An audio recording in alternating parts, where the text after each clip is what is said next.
motherfucking beast. I'm a motherfucking beast. I'm a motherfucking beast. I'm a motherfucking beast. I'm a motherfucking beast. Hey guys, aujourd'hui je vous présente mon deuxième Coaching workout, donc qui s'appelle Delts Demolition. Ça va être un workout d'épaule, puis je suis sûr que vous allez apprécier ça. Donc, aujourd'hui j'étais censé avoir un workout partner avec moi, donc quelqu'un qui allait s'entraîner avec moi, mais à cause de certaines circonstances, je finis par me ramasser toute seule. Mais vous allez voir, ça va faire un workout qui va être vraiment le fun à regarder quand même. Et la semaine prochaine, si tout va bien, je vais avoir un training partner avec moi. Donc, les 3 règles pour le workout d'aujourd'hui, un peu comme j'avais fait la semaine dernière. La première règle, ce serait le temps de pause. Donc, ce workout-là se fait avec des pauses qui sont de 2 minutes. Moi, je dis environ 2 minutes. Et j'explique pourquoi. Premièrement, parce que comparativement à la semaine passée où je voulais prendre des pauses très courtes pour vraiment s'assurer de garder le sang de façon vraiment intense dans les muscles, cette fois-ci, je veux que les muscles aient le temps de se reposer pour être capable de prendre assez lourd à chaque série. Donc, c'est sûr que moins on prend de pause, plus ça va être difficile de prendre des poids qui sont lourds pour faire l'exercice. Et aussi, en même temps, je ne vais pas prendre plus que 2 minutes parce que je veux quand même que le pump soit encore présent dans le workout, même si je veux prendre lourd. Si vous ne savez pas c'est quoi le pump, je vous incite vraiment à regarder le premier Coaching workout où il y a un joli jeune homme avec une belle petite coupe par arrière qui va vous expliquer ça en détail. Donc, la deuxième règle de mon workout, c'est le tempo explosif. Donc, encore là, comparativement au workout de la semaine passée, où je faisais des mouvements qui étaient beaucoup plus lents, donc qui étaient plus concentrés vers les contractions. Cette fois-ci, je veux quelque chose d'un tempo plus explosif, plus rapide, donc pour prendre des poids qui sont plus lourds et pour aller vraiment déchirer la fibre musculaire. Donc, c'est sûr que ça va donner des résultats de masse musculaire beaucoup plus intenses que le workout de la semaine dernière, même si c'est une bonne façon de prendre du muscle aussi. Sinon, la troisième règle de ce workout-là, ce serait de faire des supersets. Si vous ne savez pas c'est quoi les supersets, ben, allez tout simplement regarder le workout de la semaine dernière. J'explique ça en détail dans celui-là. Ensuite, maintenant, je vais vous nommer tous les exercices qui vont être présents dans ce workout d'épaule-là. Dans le fond, ce que je vais faire, c'est que je vais tous les nommer, toutes vous les expliquer dans l'ordre. Et ensuite, quand le workout va partir, je vais les faire devant vous dans l'ordre, encore une fois. Il va être bien écrit, vous allez vraiment être capable de vous situer, de bien comprendre ce workout-là. Donc, le premier exercice, c'est le Barbell Shoulder Press. Donc, la barre qu'on lève comme ça pour les épaules. Je vais faire 6 séries de 8. Donc, c'est sûr que si vous faites seulement 8 répétitions, c'est important de prendre assez lourd. Habituellement, c'est sûr que vous ne prendrez pas le même poids si vous en faites 15 que si vous en faites 8. Le deuxième exercice, ça va être Barbell Levers en superset avec Dumbbell Front Raise.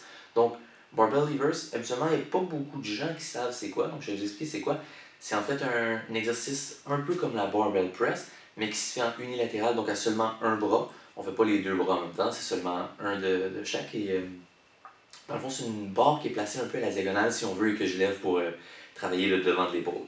Barbell Shoulder Press aussi, le premier exercice, c'est pour le devant de l'épaule, j'avais oublié de vous le dire. En superset, je disais celui-là, Barbell Levers, avec Dumbbell Front Raise. Donc, c'est un exercice qui est assez simple, je suis sûr que vous le connaissez, c'est avec des dumbbells, tout simplement monter comme ça l'épaule en avant, encore une fois pour travailler le devant de l'épaule. Ensuite, le troisième exercice, c'était un autre superset. Donc, Dumbbell Lateral Raise en superset avec Wide Grip Upright Row. Dumbbell Lateral Raise, c'est un peu comme le Front Raise, mais sur le côté. Donc, tout simplement, lever comme ça de chaque côté les épaules. De toute façon, vous allez le voir en détail pendant le workout. Donc, celui-ci vient travailler évidemment les côtés des épaules. Donc, ça vient chercher la largeur. Et moi, c'est quelque chose que je recherche beaucoup. Donc, la largeur des épaules, la rondeur sur le côté. C'est un de mes principaux buts dans mes workouts d'épaule. Donc, Dumbbell Lateral Raise, c'est un exercice que j'aime beaucoup. Vous allez sûrement le retrouver souvent dans les Coaching workouts. Donc, comme je disais, Dumbbell Lateral Raise en superset avec Wide Grip Upright Row. Qu'est-ce que Wide Grip Upright Row? Je vais vous expliquer ça. C'est souvent le upright row, c'est fait pour les trapèzes. Donc, on prend une barre comme ça, puis tout simplement, on la lève vers le haut avec les mains quand même assez proches. Ça vient chercher le muscle du trapèze, en fait. Moi, évidemment, c'est un workout d'épaule. Donc, ce que je fais, c'est que je fais le upright row, mais à prise large. Donc, les mains beaucoup plus larges. Et quand je monte, au lieu d'aller chercher les trapèzes, ça vient vraiment chercher le côté de l'épaule, encore une fois, comme je l'avais dit, ce que moi je recherche beaucoup dans mes workouts d'épaule. Ensuite, le prochain exercice, c'est Cable Lateral Raise. C'est comme le Dumbbell Lateral Raise, mais avec un câble. Donc c'est vraiment intéressant de travailler avec un câble, surtout si vous n'êtes pas habitué de faire ça. Vous allez voir, c'est vraiment différent, ça travaille le muscle d'une façon vraiment différente, une tension qui n'est pas pareille comme avec les dumbbells. Et donc, comme je disais, vraiment intéressant de travailler avec les câbles, surtout si vous n'êtes pas habitué. Et je finis avec mon finisher d'épaule que j'aime vraiment beaucoup, que j'appelle les Prisoners Push-Up. En fait, je dis j'appelle, c'est pas moi qui l'ai inventé cet exercice-là. Je l'ai vu dans certaines vidéos et donc, je vous encourage vraiment à l'essayer celui-là. Ça vient vraiment déchirer les fibres musculaires qui restent après ce workout-là.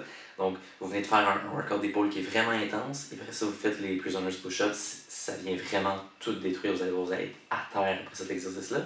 Et donc, j'ai dit ça, ça a l'air vraiment pas le fun, mais au contraire, quand vous êtes à terre à la fin, ça veut dire que vous allez avoir des sacrés résultats.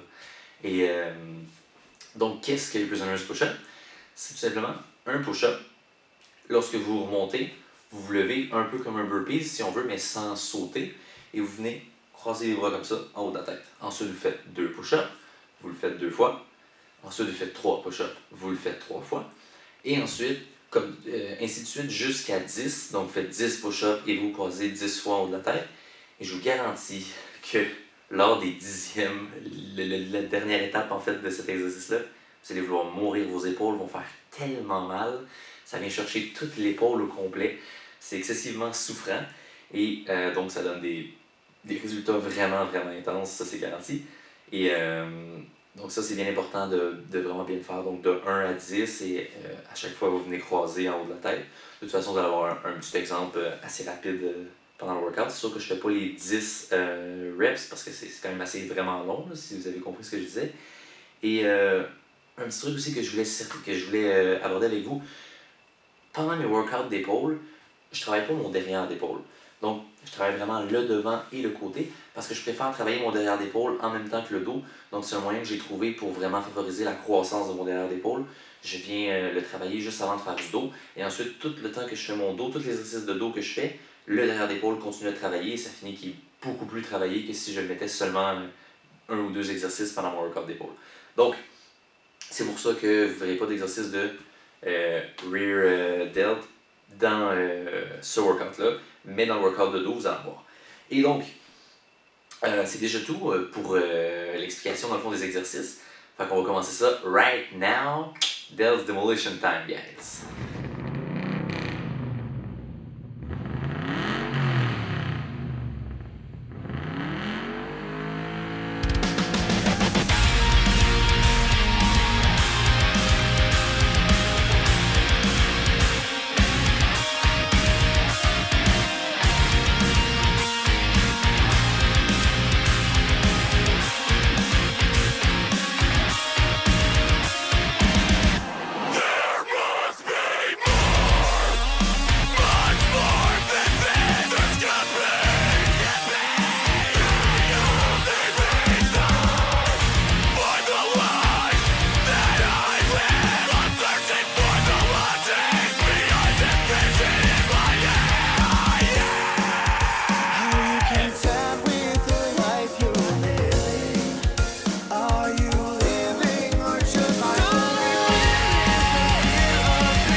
Ok guys, j'espère que ce workout-là vous a fait triper autant que moi. Puis maintenant, je vais vous parler des 4 étapes pour prendre du muscle. Donc il faut manger, manger, manger, puis il faut manger. Ok, sérieusement, c'est pas mal plus compliqué que ça, mais il faut vraiment admettre que la bouffe, la nutrition, c'est vraiment une des étapes les plus importantes, sinon la plus importante en termes de construction de muscle, pour prendre du muscle en fait. Pour des changements au niveau du corps, au niveau de la shape, la nutrition, ça en fait beaucoup. Qu'est-ce que tu manges en bulking ou en cutting? Donc le bulking, c'est la prise de masse. Le cutting, c'est ce que je fais en ce moment, donc aller découper, perdre le gras pour faire seulement apparaître les muscles, les veines. La plus grande différence, je dirais, au niveau de mon alimentation, bulking vs cutting, ce serait surtout au niveau des carbs, des glucides. La plus grande différence, c'est qu'en bulking, habituellement, je prends une quantité énorme de carbs, de glucides. Parce qu'en fait, pour construire du muscle, quand on est en prise de masse, en bulking, les carbs, les glucides sont vraiment indispensables. Il faut des carbs pour faire du muscle, tout simplement. Autant qu'il faut beaucoup de protéines, il faut beaucoup de carbs. Ça vient avec. Donc, c'est sûr qu'il faut en manger vraiment beaucoup. Puis souvent, ce que ça fait, une quantité autant astronomique de carbs, c'est que ça finit par faire une petite bédaine, donc un peu plus de gras, une shape qui, selon moi, est un peu moins belle esthétiquement. Donc, c'est pas une shape pour aller sur la beach, mais au point de vue du gain de muscle, de la croissance musculaire, c'est vraiment. Les carbs aident beaucoup. En plus du niveau d'énergie vraiment accru qu'ils donnent. Donc, c'est sûr que les performances dans le gym sont meilleures. Souvent, on est plus fort quand on est dans un régime haut en glucides. Donc, pour ce qui est du bulking, ça ressemble pas mal à ça. Et par contre, quand je fais un cutting, quand je veux découper, c'est le contraire. Je diminue de façon radicale mon niveau de glucides parce que c'est pas mal la seule façon de découper. C'est sûr que si on essaie de découper, si on fait du cardio, on fait des abdos, on fait tout ce qu'on veut, mais qu'on mange une quantité encore qui est astronomique de carbs, ça ne fonctionnera pas ou les résultats en tout cas ne seront pas vraiment concluants. Donc c'est pourquoi je diminue grandement. Habituellement, je tourne autour de 100 grammes de carbs, peut-être un peu plus des fois, mais vraiment pas beaucoup plus. Donc c'est sûr que c'est quelque chose d'assez choquant pour le corps. C'est sûr que c'est assez difficile aussi au début parce que vous voyez qu'il y a beaucoup d'aliments qui sont riches en glucides, mais au niveau de la shape, ça donne des résultats qui sont vraiment rapides, vraiment solides.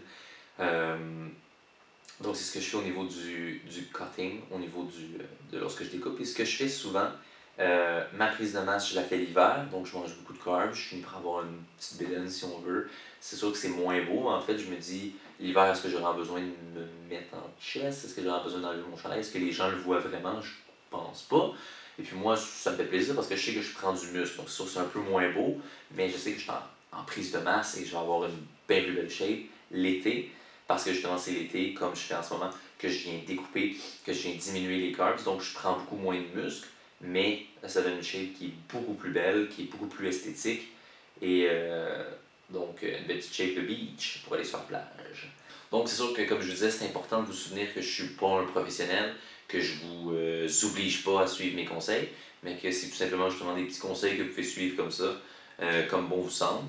Puis, c'est vraiment juste pour vous aider de ce côté-là. Sinon, c'est déjà tout pour le Coaching Workout de cette semaine. Donc, je vous reviens la semaine prochaine avec un workout de dos que je vais faire accompagné de mon bro, Ben Rattel. Ça va être vraiment le fun, vous allez voir, on va être deux, on va avoir une petite compétition un peu entre les deux, c'est sûr. Ça vient avec habituellement quand on est deux qui s'entraînent ensemble. Donc, les poids risquent d'être assez élevés. Ça va être différent, ça va faire une dynamique différente de quand que je suis seul. Je voulais vous inciter à liker et partager cette vidéo-là le plus possible parce que je veux vraiment que l'information, comme je l'ai répété toutes les fois, se répande le plus possible pour qu'il y ait vraiment beaucoup de gens qui puissent profiter de tous ces conseils-là et que ça puisse les aider dans le workout.